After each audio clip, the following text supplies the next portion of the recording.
Hello students, how are you beta? In this video lecture I am going to discuss color in coordination compounds. ये crystal field theory की ही एक application है, ठीक है। Colour कब show करेंगे coordination compounds? देखो ये वैलेंसी बॉन्ड थ्योरी की लिमिटेशन थी बेटा कि वैलेंसी बॉन्ड थ्योरी ने ऐसा कुछ भी नहीं बताया colour of the coordination compounds के बारे में, लेकिन कोऑर्डिनेशन कंपाउंड्स कलर शो करते हैं, ठीक है। तो इसके बारे में सीएफटी कुछ आइडिया देती है। कलर कब शो करेगा वो मैं आपको बता रहा हूं। Color in coordination compounds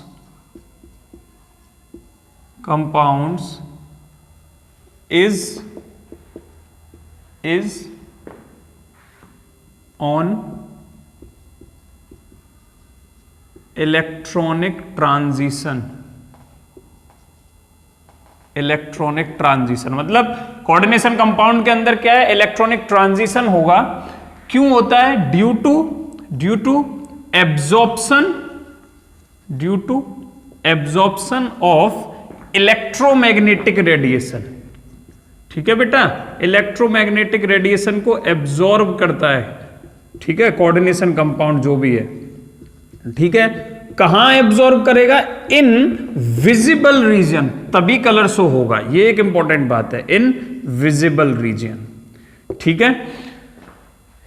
जैसे अब ये इलेक्ट्रॉनिक ट्रांजिशन क्या है, फिर क्वेश्चन उठता है दिमाग में कि इलेक्ट्रॉनिक ट्रांजिशन क्या है। तो इलेक्ट्रॉनिक ट्रांजिशन का मतलब होता है बेटा, देखो इलेक्ट्रॉन पहले ग्राउंड स्टेट में होता है, उसके ऊपर बहुत सारी एक्साइटेड स्टेट होती है, नंबर ऑफ एक्साइटेड स्टेट होती है। तो ये मान लो ग्राउंड स्टेट है, ये फर्स्ट एक्साइटेड स्टेट है, तो मैं शॉर्ट में लिख रहा हूं FES। ये सेकंड एक्साइटेड स्टेट है, शॉर्ट में लिख रहा हूं SES, ठीक है।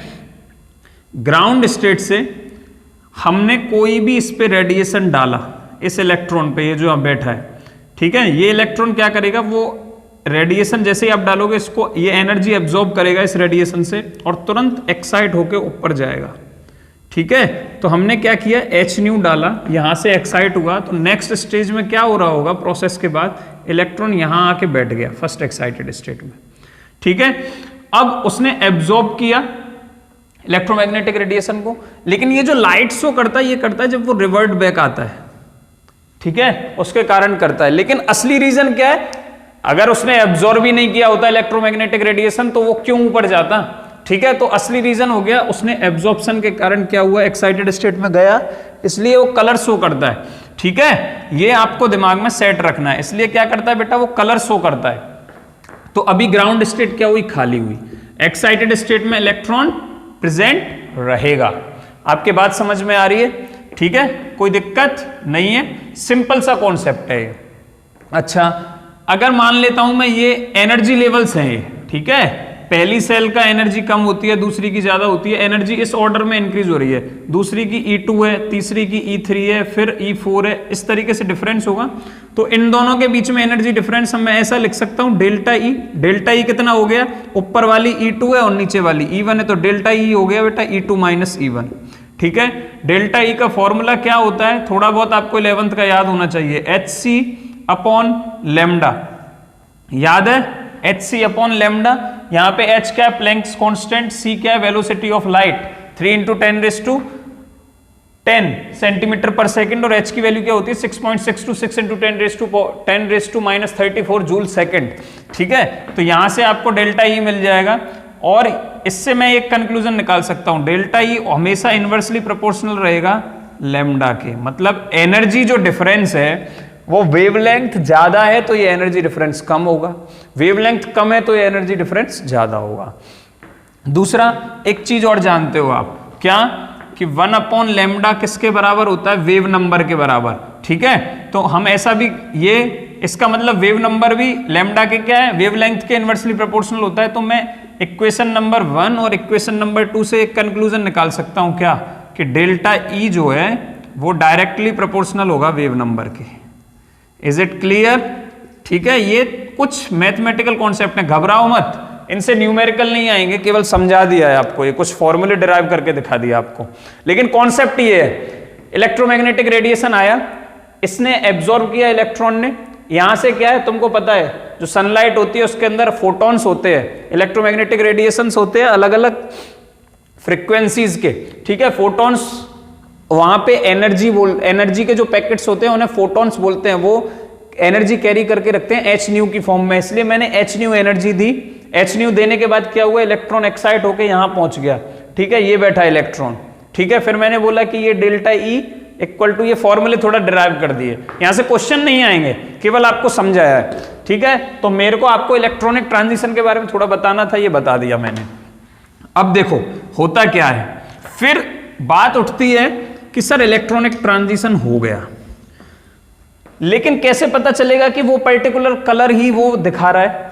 तो आपको ये दिमाग में होना चाहिए कि जो इलेक्ट्रोमैग्नेटिक रेडिएशंस होते हैं, ठीक है बेटा, ये 3 पार्ट में डिवाइड होते हैं, ठीक है। अल्ट्रावायलेट रेडिएशंस, यूवी रेडिएशंस, ठीक है, अल्ट्रावायोलेट, ठीक है।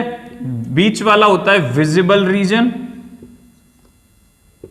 याद है ना बेटा, और लास्ट में आईआर रीजन, ठीक है, इंफ्रारेड रीजन, इसको यूवी रीजन बोलते हैं शॉर्ट में, ठीक है। जब कोई लाइट इलेक्ट्रोमैग्नेटिक रेडिएशन को इस वाली वेवलेंथ के बीच में, मतलब यहां से इधर मूव करोगे तो लैम्डा क्या है, इंक्रीज होती जाती है,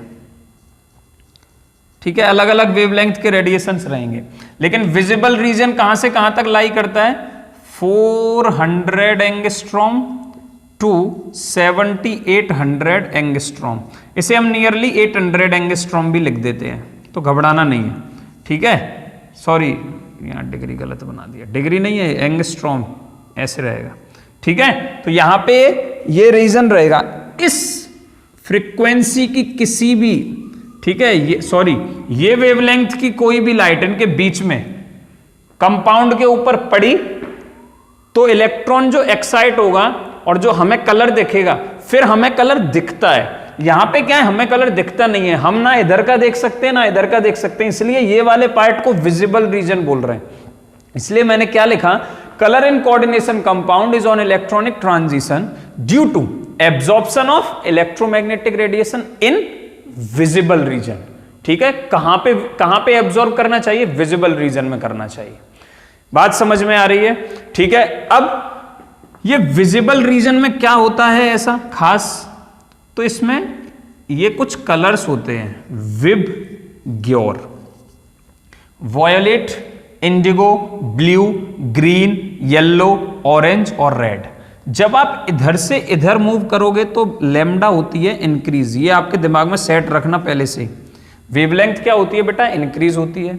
अच्छा अभी बताया था थोड़ी देर पहले, अगर वेवलेंथ इंक्रीज हो रही है इधर तो एनर्जी क्या होगी, डिक्रीज होगी, एनर्जी डिफरेंस क्या होगा, डिक्रीज होगा, और वेव नंबर क्या होगा, वो भी डिक्रीज होगा,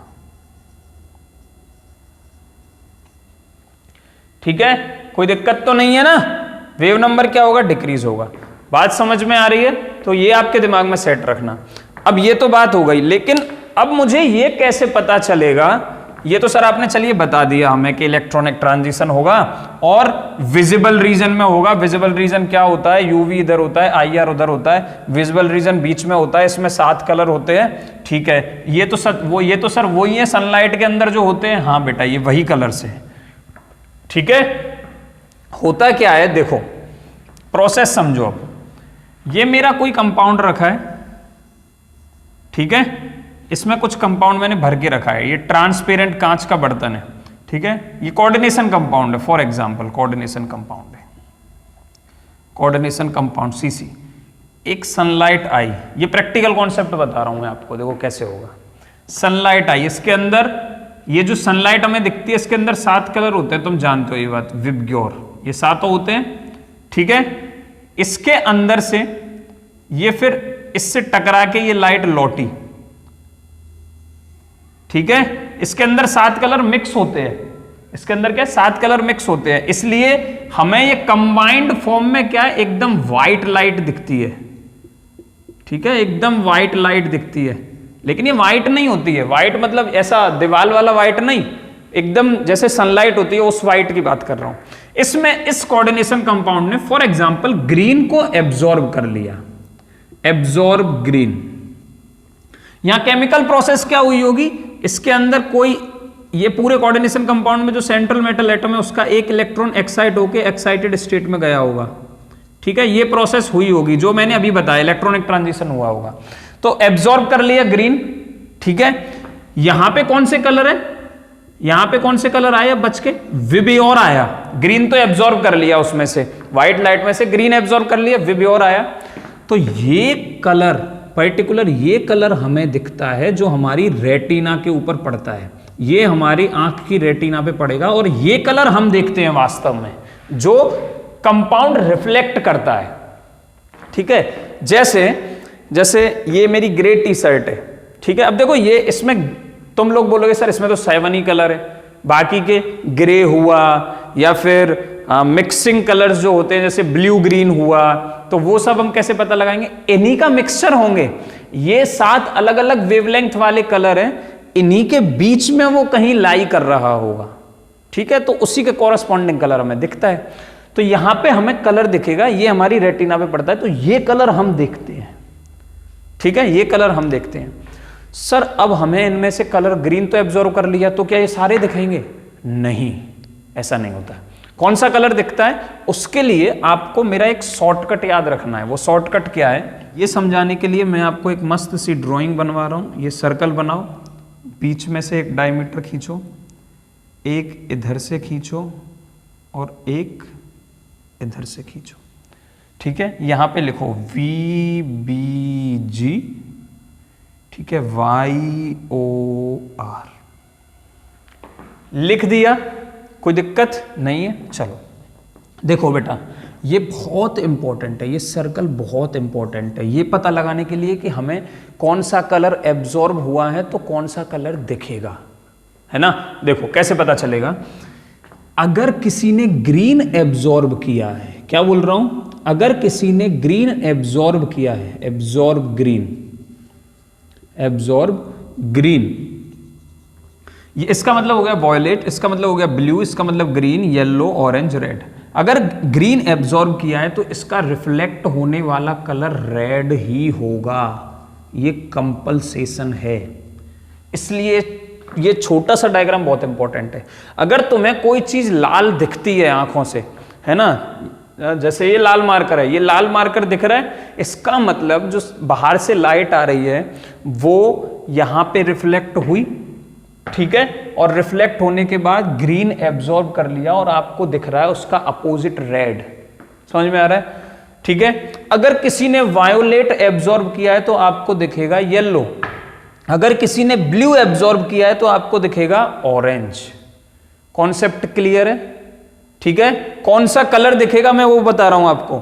अगर मान लो फिर तुम बोलोगे कि सर किसी ने ब्लू ग्रीन एब्जॉर्ब किया, मिक्सिंग कलर है, ब्लू भी है ग्रीन भी है, आपने देखा होगा ना, पेंटर लोग मस्त पेंटिंग करते हैं, उससे पहले पहले कभी कभी कलर मिक्सिंग करते हैं, तो आपको कौन सा दिखेगा, अगर ब्लू ग्रीन एब्जॉर्ब किया तो लगभग रेड जैसा दिख रहा होगा, ठीक है। तो वो थोड़ा सा आइडिया लग जाएगा, लेकिन ये चार्ट बहुत इंपॉर्टेंट है आइडिया लगाने के लिए। एग्जैक्ट तो बेटा क्या है, अब कैलकुलेशन से पता चलता है, वो तुम्हारे लिए नहीं है, इसी से काफी कुछ हिंट मिल जाती है, ठीक है। अब एनसीईआरटी में आप पलटोगे, आपको स्क्रीन पे दिख रहा होगा, ठीक है। एनसीईआरटी में कुछ यहाँ पे देखो कुछ कॉम्प्लेक्स लिखे हुए हैं, उसके सामने एब्जॉर्ब कलर लिखा हुआ है और उसका रिफ्लेक्टेड कलर लिखा हुआ है, और कौन सी वेवलेंथ का लाइट उसने एब्जॉर्ब की है ये भी लिखा हुआ है। तो आप चाहो तो यहाँ से इन सबको याद कर सकते हो, जिससे आपको एग्जाम में काफी हेल्प मिल जाएगी, ठीक है। लेकिन आपसे कभी ये नहीं पूछेगा कि NiCl4 का कलर बताओ, ऐसे क्वेश्चंस नहीं पूछता है। क्वेश्चन पूछता है कि NiCl4 अगर ग्रीन कलर का है, सॉरी NiH2O6 अगर ग्रीन कलर का है और NiCl4 का कलर देगा तो ये ऐसा क्यों है, ऐसे क्वेश्चन पूछता है। ये कंपेरेटिव स्टडी होती है, ठीक है। तो ये समझ में आया आपके, कौन सा कलर शो करेगा।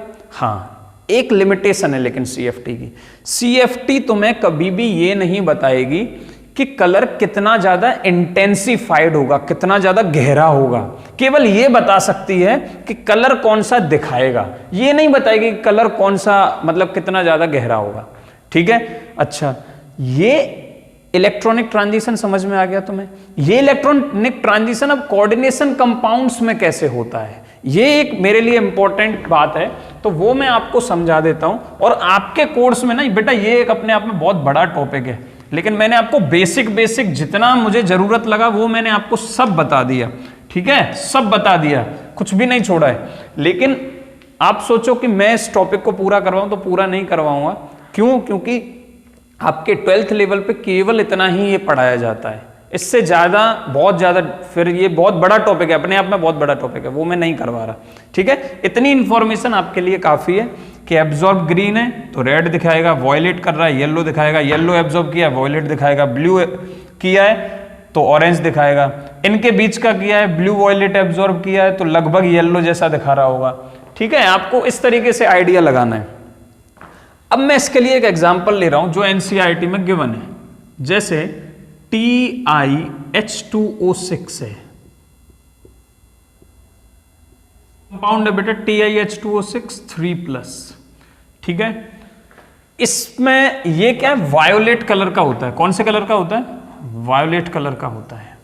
क्यों होता है? ठीक है, ये क्वेश्चंस पूछ सकता है आपसे कि वायोलेट कलर का क्यों होता है, इसका क्या रीजन है, मुझे ये बताओ। तो देखो, इसका थोड़ा सा कन्फ्यूगरेशन बताओ, ये कौन सा सिस्टम है, D1 है, D2 है, D3 है, Ti पे 3+ है, मतलब Ti का वैसे नॉर्मल कन्फ्यूगरेशन एटॉमिक नंबर 22, नॉर्मल कन्फ्यूगरेशन होता है 3D2 4s2। Ti को +3 ऑक्सीडेशन स्टेट में लिखोगे तो कितना हो जाएगा बेटा बताओ? ये 2 इलेक्ट्रॉन गए, यहां से एक गया तो ये 3D1, तो D1 सिस्टम हो गया। D1 सिस्टम का जरा CFT के हिसाब से स्प्लिटिंग करके लिखो यहाँ पे। ये ऑक्टाहेड्रल कंपाउंड है, मतलब नीचे T2G आ रही होंगी और ऊपर EG आ रही होंगी 2, इस तरीके से हो रहा होगा। तो D1 आप इसमें फिल करोगे तो कन्फ्यूगरेशन आएगा इसका T2G1 EG0, यही तो कन्फ्यूगरेशन आएगा, T2G1 EG0। इस तरीके से आपको CFT के टर्म्स में कन्फ्यूगरेशन लिखना आना चाहिए, स्प्लिटिंग वाला, ठीक है। अब देखो क्या होगा, जैसे ही इस पे लाइट पड़ती है, ये इलेक्ट्रॉन यहां से एक्साइट होके ऊपर जाता है, ठीक है। तो यहां पे एक d ऑर्बिटल से, मतलब एक T2G से इलेक्ट्रॉन कहां जा रहा है, EG में जा रहा है। तो यहां पे इलेक्ट्रॉनिक ट्रांजिशन किस किस के बीच में हो रहा है, T2G EG। लेकिन ये T2G EG है क्या, ये भी एक d ऑर्बिटल है और EG ऊपर जो दोनों बनी है वो भी d ऑर्बिटल है। तो ये ट्रांजिशन का नाम देते हैं, ये है dd ट्रांजिशन। क्या नाम है बेटा, dd ट्रांजिशन। और इसी ट्रांजिशन की वजह से, केवल इसी ट्रांजिशन की वजह से यहां से ये इलेक्ट्रॉन ऊपर गया। क्यों? क्योंकि इस पे रेडिएशन पड़ रहा है, इसने एनर्जी एब्जॉर्ब की, ऊपर गया, फिर नीचे आएगा तो रिफ्लेक्ट करेगा लाइट को, ठीक है। इसी की वजह से ये वायोलेट कलर शो करता है। तो आपसे एग्जाम में पूछे why TiH2O6 3+ is violet in colour, तो आपका आंसर होगा due to dd transition, due to dd transition, that's all, ठीक है। तो कोऑर्डिनेशन कंपाउंड्स कलर शो क्यों करते हैं, जब और एक नीचे वाली ग्राउंड स्टेट से ऊपर वाली में इलेक्ट्रॉन ट्रांसफर होते हैं। क्या सर कोऑर्डिनेशन कंपाउंड्स में dd ट्रांजिशंस ही होते हैं? नहीं बेटा, dd ट्रांजिशन नहीं होते, ये dd ट्रांजिशन हो गए। अब और भी कुछ ट्रांजिशंस होते हैं, वो आपके कोर्स में नहीं है, केवल आपके कोर्स में इतना ही है, इसलिए मैं ये पार्ट यहीं छोड़ रहा हूं। कंपटीशन के क्वेश्चंस जब मैं आपके साथ डिस्कस करूंगा तब मैं इस टॉपिक को थोड़ा सा और एक्सटेंड करूंगा। इसी चैप्टर की प्लेलिस्ट में मैं बाद में वीडियोस मतलब ऐड करूंगा, उसमें क्वेश्चंस के साथ मैं वो डिस्कस करूंगा कि और कुछ कॉन्सेप्ट में और भी ट्रांजिशंस होते हैं, उनको बोलते हैं चार्ज ट्रांसफर ट्रांजिशंस, है ना। Metal to ligand charge transfer transition, ligand to metal charge transfer transitions, फिर उनके भी अपने अपने पार्ट्स हैं। शॉर्ट में ligand metal charge transfer transition को बोलते हैं LMCT और metal to ligand charge transfer transition को बोलते हैं MLCT। उनके भी अपने अपने कुछ पार्ट्स हैं, ठीक है।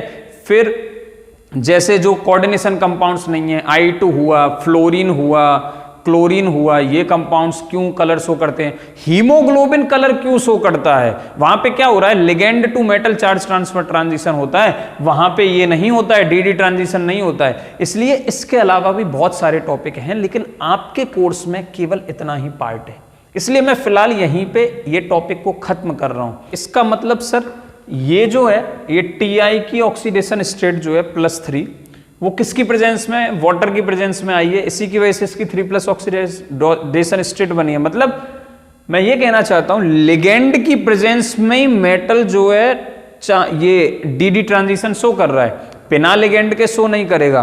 तो क्या सर मैं इस कॉम्प्लेक्स में से पानी निकाल दूं, TiH2O6 को हीट कर दूं, केवल Ti रह जाए मेरे पास, केवल Ti रह जाए, मान लो +3 ऑक्सीडेशन स्टेट में ही रह गया, चाहे केवल मेरे पास Ti अकेला मेटल आयन रह जाए, लिगेंड हो नहीं वहां पे, तो क्या ये कलर शो करेगा? नहीं, ये कलरलेस हो जाएगा, ये कलरलेस हो जाएगा। ये लिगेंड की वजह से ही डी ट्रांजिशन शो कर रहा है, इस लिगेंड की वजह से ही तो इसकी ऑक्सीडेशन स्टेट +3 पहुंची है, अदरवाइज पहुंचती ही नहीं।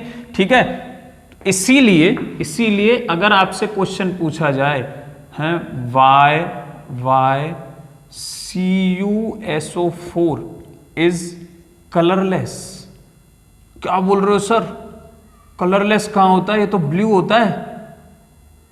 एंड नहीं बेटा, वो ब्लू नहीं होता है, CuSO4.5H2O ब्लू होता है, is blue in colour, is blue in colour. अब इसका आंसर आप दे सकते हो, क्यों? क्योंकि इसके पास वाटर लिगेंड आ गया, ठीक है, कॉम्प्लेक्स फॉर्म हो गया।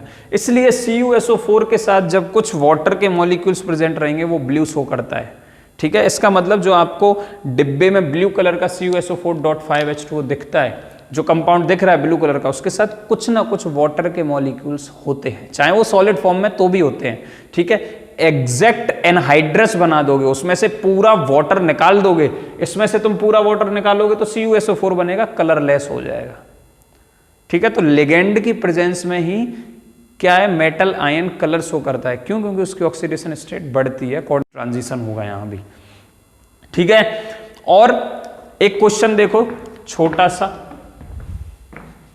लिगेंड का इफेक्ट समझना है हमें कि लिगेंड, और मतलब एक दो एग्जांपल मैं आपको समझाता हूं जिससे ये समझ में आएगा आपके कि लिगेंड कैसे इफेक्ट दिखाता है, कलर कैसे चेंज करवाता है लिगेंड। देखो, जैसे मैं कंपाउंड लेता हूं, मैंने एक सॉल्ट लिया है NiCl2, ठीक है, इसकी मैं वाटर से रिएक्शन कर रहा हूं बेटा, किससे? वाटर से। तो मेरे पास ये कंपाउंड बनता है NiH2O6, ठीक है, और बाहर Cl2, ठीक है, इसका मतलब निकल बाहर Cl2 मतलब निकल यहाँ पे +2 ऑक्सीडेशन स्टेट में, याद रखना। इसलिए मैं अब Cl2 को हटा रहा हूँ, तो कंफ्यूज मत होना तुम, मैं यहाँ पे इसकी जगह 2+ लिख दे रहा हूँ, खाली इसकी आयनिक फॉर्म ले रहा हूँ। कंपाउंड जो अभी लिखा था बाहर Cl2, उसकी केवल आयनिक फॉर्म ले ली, आगे वाला पार्ट ले लिया, काउंटर कैटायन ले लिया, ठीक है, कॉम्प्लेक्स कैटायन ले लिया उसका। इसकी जब तुम ईथेन 1,2-डाइअमाइन EN से रिएक्शन कराओगे तो क्या होगा बेटा, तुम्हें पता है ये बाइडेंटेट लिगेंड है, ये मोनोडेंटेट लिगेंड है वाटर। तो एक बाइडेंटेट लिगेंड क्या है, 4 इलेक्ट्रॉन देगा, 2 लोन पेयर देगा, जबकि ये एक ही लोन पेयर दे रहा था। तो अगर मैं EN को अंदर लेके आता हूं तो यहां से 2 H2O बाहर निकलेंगे। ठीक है, तो NiH2O4, देखो ये जो फॉर्म हुआ है बेटा, ये ग्रीन कलर का होता है। ये कौन से कलर का होता है? ग्रीन कलर का होता है। ठीक है, अब जैसे ही मैंने NiH2O4 बचा यहां पे और अंदर आ गया EN, ईथेन 1,2-डाइअमाइन आ गया। ठीक है, ये बाइडेंटेट लिगेंड है, इसलिए इसने अकेले ने 2 H2O को रिमूव किया है। यहां पे अभी तक सेम 2+ ऑक्सीडेशन स्टेट चल रही है। ये जो बना है बेटा, ये पेल ब्लू कलर का होगा, मतलब हल्के ब्लू कलर का होगा, पेल ब्लू कलर का। अब इसकी फिर से तुम EN से मतलब एक और ईथेन 1,2-डाइअमाइन लेके आओ, तो फिर से ये क्या करेगा, 2 H2O को रिमूव करेगा, -H2O में -2 H2O, ब्रेक एरो पे लिख देता हूं, -2 H2O। ठीक है, क्या फॉर्म हुआ? NiH2O2 फॉर्म होगा, और हमने 2 EN ले आए, हम EN2 हो गया, ऊपर अभी तक 2+ है। ठीक है, ये जो है ये एग्जैक्ट ब्लू कलर का दिखता है और पर्पल जैसा दिखेगा, थोड़ा सा ब्लू पर्पल जैसा कलर का दिखता है। ठीक है, मैंने बताया था आपको, कभी कभी मिक्सचर जैसा होगा। अब इसकी आप फिर से EN से रिएक्शन कराओगे, मतलब ये और 2 H2O निकालेगा, तो -2 H2O, तो क्या हुआ, ये बन गया NiEN3। ठीक है, 2+, ये फॉर्म हो गया बेटा। ये जो फॉर्म हुआ है ये वायोलेट कलर का होता है। कौन से कलर का होता है? वायोलेट कलर का होता है। अब आपको दिख रहा होगा कि स्टार्टिंग में कोई लिगेंड नहीं था इसके पास, तब इसका कोई स्पेसिफाई ऐसा कलर नहीं था। इसके साथ जैसे ही वाटर जुड़ा सॉल्ट के साथ डॉट 6H2O, वैसे भी लिख सकता हूं जैसे मैंने यहाँ पे CuSO4.5H2O लिखा हुआ है। ये वर्नर्स की राइटिंग स्किल है ना, वर्नर्स थ्योरी में ऐसे लिखते थे हम कंपाउंड्स को, बस वैसे ही। तो यहाँ पे NiCl2.6H2O भी लिख सकते हो और इसे ऐसे भी लिख सकते हो, बाहर Cl2 लिख दो। फिर मैंने इसका केवल कैटायन वाला पार्ट लिया और En से रिएक्शन कराई, तो क्या हुआ, En ने 2H2O को, पहले ग्रीन कलर का था, बाद में जैसे ही En अंदर आया पेल ब्लू कलर का हो गया, फिर ब्लू पर्पल और फिर वायोलेट। मतलब लिगेंड चेंज करने से कलर पे इफेक्ट पड़ रहा है, ये आपको इस एग्जांपल से एकदम क्लियर दिखता है। तो लिगेंड क्या करता है, लिगेंड का बहुत बड़ा रोल है कलर चेंज करने में, इसलिए मैंने आपको ये एग्जांपल कराया। ठीक है, तो आपके कलर इन कोऑर्डिनेशन कंपाउंड्स का कॉन्सेप्ट समझ में आया होगा, specially DD transition, electronic transition क्या होता है, क्यों कोऑर्डिनेशन कंपाउंड्स कलर शो करते हैं, उसके पीछे मेन रीजन है इलेक्ट्रॉनिक ट्रांजिशन का। वो इलेक्ट्रॉनिक ट्रांजिशन कब हम कौन से इलेक्ट्रॉनिक ट्रांजिशन की बात कर रहे हैं, जब light electromagnetic radiation visible region में एब्जॉर्ब की हो। ठीक है, विजिबल रीजन वाली विबग्योर में से कोई होनी चाहिए। तो सर जो हमें एग्जैक्टली ब्लैक दिखते हैं, सर ये आपने ब्लैक सी टी शर्ट पहनी है, इसमें क्या है, याद रखना बेटा, जब कोई कंपाउंड यूवी लाइट एब्जॉर्ब करता है, जब कोई कंपाउंड यूवी लाइट एब्जॉर्ब करता है तो हमेशा वो क्या है, व्हाइट दिखता है, एग्जैक्ट व्हाइट। जिस बोर्ड पे मैं लिख रहा हूं व्हाइट बोर्ड, वो व्हाइट बोर्ड क्यों है, पूरे यूवी लाइट को एब्जॉर्ब करता है, इसलिए व्हाइट दिख रहा है। अगर कोई कंपाउंड ब्लैक दिखता है, अगर कोई कंपाउंड ब्लैक दिखता है, इसका मतलब एब्जॉर्ब्स ऑल विजिबल रेडिएशंस, इसका मतलब उसने पूरे विबग्योर के जितने ये 7 रंगों वाला जो धनुष होता है, सतरंगी इंद्रधनुष, ठीक है, 7 कलरों को जो एब्जॉर्ब कर ले, वो सब्सटेंस या वो कंपाउंड, कोऑर्डिनेशन कंपाउंड हमें ब्लैक दिखता है, ब्लैक बॉडी। और कैसा दिखेगा, और अगर कंपैरिजन करना है तो हिंदी में जिसे बोलते हैं, आंखों पे लगाते हैं ना काजल, सुरमा, ठीक है, लेडीज बहुत लगाती हैं, जेंट्स भी लगाते हैं, अच्छा है, आंखों की सफाई होनी चाहिए इसलिए लगाया जाता है। तो काजल जैसा कलर ब्लैक बॉडी आपको कब दिखेगा, जब वो पूरी विजिबल रेडिएशंस को एब्जॉर्ब कर लेता है।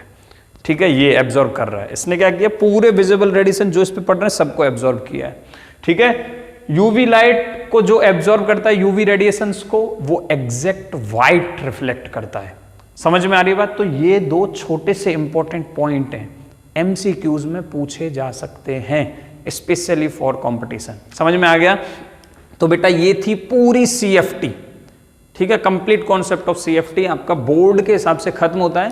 कंपटीशन के हिसाब से ये जो टॉपिक है, इसमें कलर वाला जो पार्ट है उसके कुछ क्वेश्चंस अलग से बन सकते हैं, वो हम क्वेश्चंस के साथ ही वो पूरा टॉपिक अलग से डिस्कस करेंगे। ठीक है, तो अच्छे से पढ़ते रहिए and thank you for watching my videos.